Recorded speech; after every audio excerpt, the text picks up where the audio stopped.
See, mis praegu selles saalis toimub, ei ole kuidagi seotud normaalse seadusloomega. Selleks, et võtta konkreetselt parteilt valimistel toetust, on meie kolleegid otsustanud muuta põhiseadust ja jätta kümneid tuhandeid Eesti alalised elanikud ilma valimisõigusest. Meile öeldakse, et sel viisil tahetakse kaitsta riigi julgeolekut. See on vale.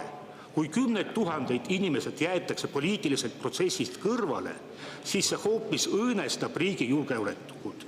Meile öeldakse, et Venemaa kodanikud hääletavad Eestis Putini poolt. Ka see on vale. Viimastel valimistel hääletas Putini poolt vähem kui 2000 inimest. Eestis elab 80 000 Venemaa kodanikku.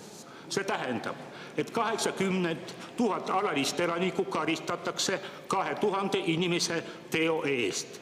Seda nimetatakse kollektiivseks karistuseks. Kuid kollektiivne karistus ei vasta ei Eesti põhiseaduse vaimule ega demokraatia põhimõtetele. See on kõige ehtsam õigusvastatus. Mida te saavutate põhiseadust muutes? Jah, üks partei kaotab osa oma valijatest.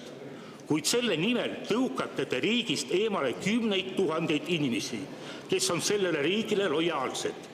Te loote omaenda kätega tõsise julgeolekuprobleemi.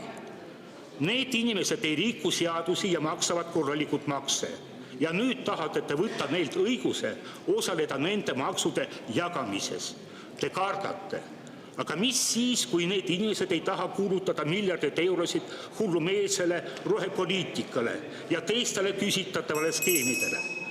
Aga mis siis, kui need inimesed ei soovi rahastada teie poliitilisi sponsoreid?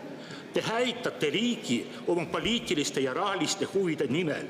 Te lõhestate ühiskonda ja õõnestate riigi julgeolekut. Aitäh, teie aeg on otsas.